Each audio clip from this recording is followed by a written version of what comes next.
Hello दोस्तों, गायत्री विद्या मंदिर उच्च माध्यमिक विद्यालय सांचौर में आपका स्वागत है। आज हम फ्रांसीसी क्रांति के दौरान जो हुए घटनाक्रम उसके बारे में अध्ययन करेंगे। कल अपन ने जो फ्रांसीसी जो घटनाक्रम थे उसका अध्ययन किया था। उसके बाद में सत्ता का पलटवार हो गया था और जो निरंकुश राजतंत्र शासन प्रणाली की जगह संवैधानिक राजतंत्र बन गया। तो आज हम पढ़ेंगे फ्रांस संवैधानिक राजतंत्र बन गया। तो देखिए, संवैधानिक राजतंत्र की बात करते हैं तो हमने कल ही बात की थी। फ्रांस के सम्राट ने नेशनल असेंबली को संविधान निर्माण हेतु मान्यता दे दी और नेशनल असेंबली के द्वारा संविधान निर्माण का कार्य शुरू किया। 1791 ईस्वी में उन्होंने संविधान का प्रारूप पूरा कर लिया और इस संविधान के निर्माण का मुख्य उद्देश्य सम्राट की शक्तियों को सीमित करना, ये उनका मुख्य उद्देश्य था। जो सम्राट निरंकुश था उसके ऊपर किसी प्रकार का अंकुश नहीं था, उनकी शक्तियों को सीमित करना तथा जो एक ही व्यक्ति के पास सत्ता थी उस सत्ता या शक्ति को एक व्यक्ति के पास न रह करके संपूर्ण समुदाय के पास, या अपन कह सकते हैं शक्तियों का बंटवारा या विभाजन। तो देखिए, शक्तियों के बंटवारे के लिए उन्होंने न्यायपालिका, कार्यपालिका, व्यवस्थापिका, जिससे विधायिका भी अपन कह सकते हैं। न्यायपालिका में न्याय का काम न्यायाधीश करते थे। कार्यपालिका में सम्राट लुई 16 और उनके मंत्री। व्यवस्थापिका या विधायिका, व्यवस्थापिका का कार्य कानून बनाना। नेशनल असेंबली व्यवस्थापिका का प्रमुख अंग है। इनकी सदस्य संख्या 745 है। जो ये निर्वाचक मंडल है, जो 50,000 पुरुषों का निर्वाचक मंडल होता है, जिसको निर्वाचन का कार्य वहाँ की सक्रिय नागरिक चुनती हैं। सक्रिय नागरिक की बात करते हैं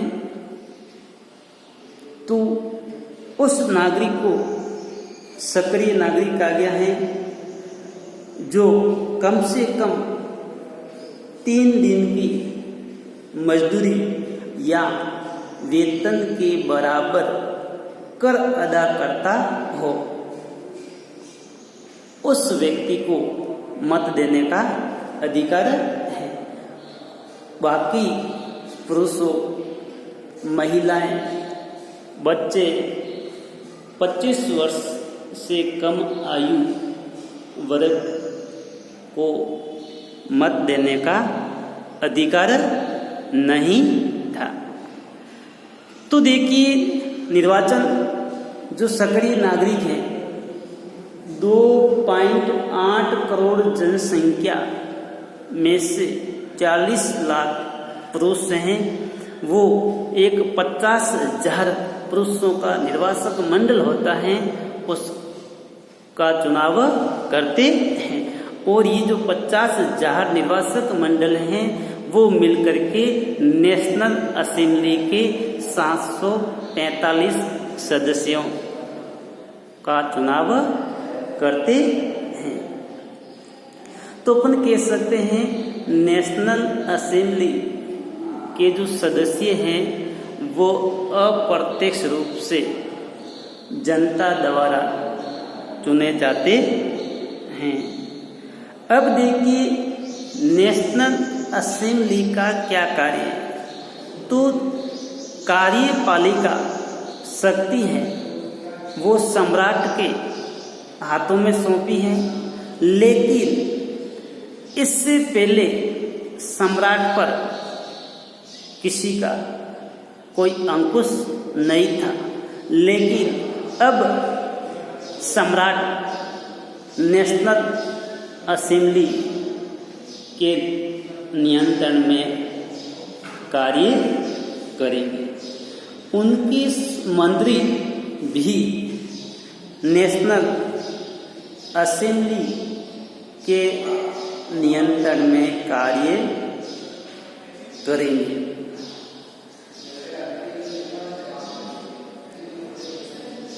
इस प्रकार फ्रांस का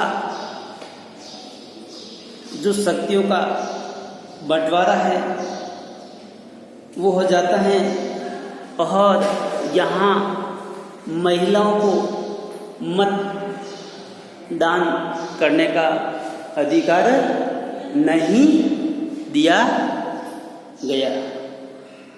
इसके अलावा नेशनल असेंबली ने संविधान निर्माण में महत्वपूर्ण उन्होंने पुरुष व नागरिक अधिकार घोषणा पत्र तैयार किया, और उस घोषणा पत्र के दौरान उन्होंने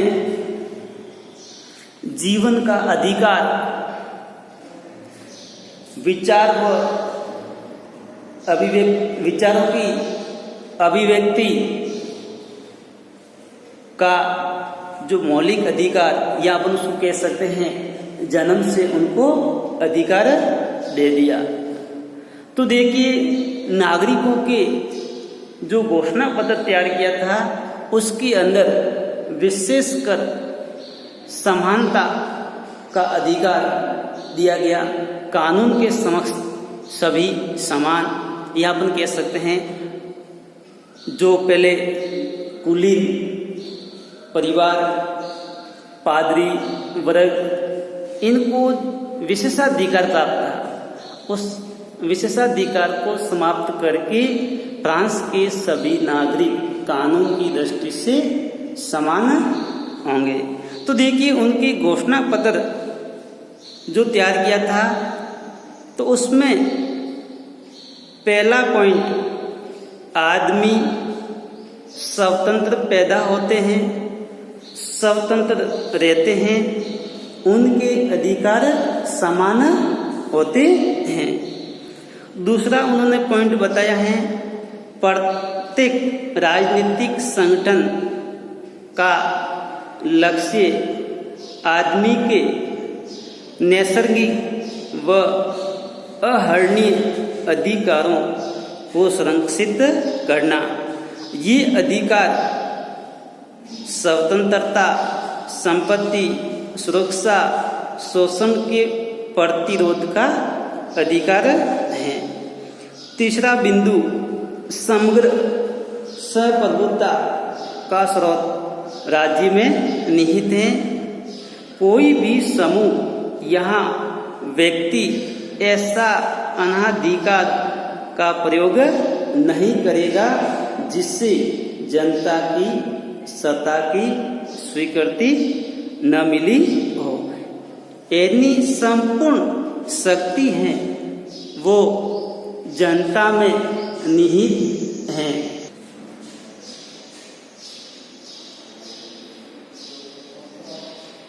अगला बिंदु, स्वतंत्रता का आशय या अर्थ ऐसे काम करने की शक्ति से है जो औरों के लिए नुकसानदायक न हो। नेक्स्ट पॉइंट, समाज के लिए किसी भी हानिकारक कृत्य पर पाबंदी लगाने का अधिकार कानून के पास है। यानी समाज में कोई भी ऐसा गलत कार्य करने पर उसको सजा दी जाती है। अगला पॉइंट, कानून सामान्य इच्छा की अभिव्यक्ति है। सभी नागरिकों को व्यक्तिगत रूप से यहाँ अपने प्रतिनिधियों के माध्यम से इसके निर्माण में भाग लेने का अधिकार है। कानून की नज़र में सभी नागरिक समान हैं। तो कानून की दृष्टि से सभी नागरिक समान हैं, या वो स्वयं खुद या अपना प्रतिनिधि भी भाग ले सकता है। कानून सम्मत प्रक्रिया के बाहर किसी भी व्यक्ति को न तो दोषी ठहराया जा सकता है और न ही गिरफ्तार अथवा नज़रबंद किया जा सकता है। तो देखिए, कानून प्रक्रिया में जब तक गिरफ्तार किया गया व्यक्ति दोषी नहीं ठहराया जा सकता है, तब तक उसको किसी प्रकार की सजा नहीं दी जाती है। प्रत्येक नागरिक को बोलने, लिखने, छापने का अधिकार है, लेकिन कानून द्वारा निर्धारित प्रक्रिया के तहत ऐसी स्वतंत्रता के दुरुपयोग की जिम्मेदारी भी उसी की होगी। यानी प्रत्येक व्यक्ति को अपने विचार रखने का अधिकार है, उसको स्वतंत्रता दी गई है, लिखने की, बोलने की, पढ़ने की, सुनने की अधिकार दिया है। अगला पॉइंट, सार्वजनिक सेना तथा प्रशासन के खर्चे चलाने के लिए एक सामान्य कर लगाना अपरिहार्य है। सभी नागरिकों पर उनकी आय के अनुसार समान रूप से कर लगाया जाना चाहिए। तो देखिए, जो पहले कर प्रत्येक नागरिक से वसूलते थे, लेकिन अब उनकी आय के आधार पर समान रूप से कर वसूला जाता है। अगला पॉइंट, संपत्ति का अधिकार एक पावन व अनुउल्लंघनीय अधिकार है, अतः किसी भी व्यक्ति को इससे वंचित नहीं किया जा सकता है, जब तक कि विधि द्वारा स्थापित प्रक्रिया के तहत सार्वजनिक आवश्यकता के लिए संपत्ति का अधिग्रहण करना आवश्यक न हो। ऐसे मामले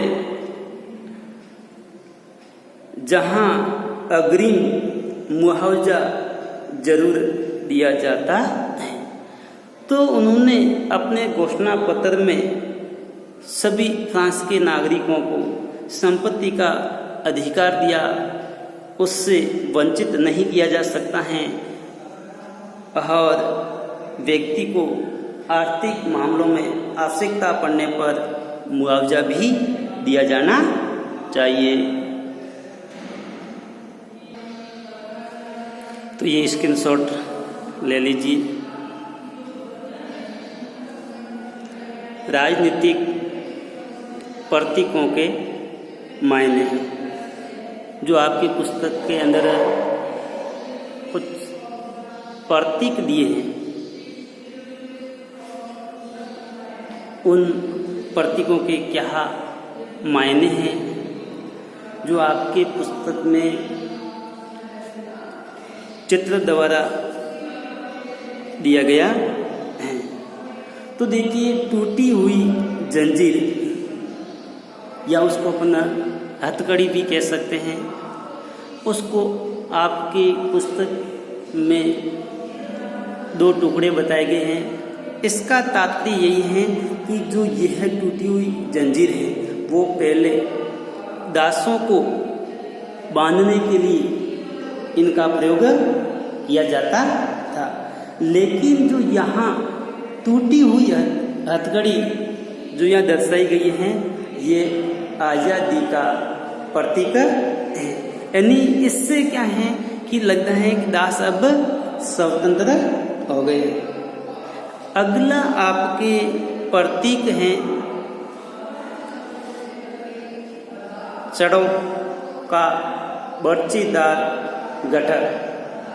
तो देखिए जो यहाँ बताया गया है कि एक गट्ठर जो लकड़ियों का भी जैसे अपन गट्ठर बोलते हैं, अकेली जो लकड़ी होती है टूट जाती है, कोई भी उसको आसानी से तोड़ सकते हैं, लेकिन जब वो अनेक लकड़ियों का एक गट्ठर बन जाता है तो उसको तोड़ना मुश्किल हो जाता है। और यह जो प्रतीक है वो एकता का प्रतीक है। अगला आपके चित्र बताया गया है, एक त्रिभुज बनाया है, उसके अंदर आँख और उनके आसपास सूर्य का चित्र बनाया हुआ है। तो देखिए यहाँ बताया गया है त्रिभुज के अंदर रोशनी बिखेरती आँख। तो यह अज्ञानता का प्रतीक है और ये अज्ञानता को मिटाने का कार्य करता है। सर्वदर्शी आँख का ज्ञान का प्रतीक है।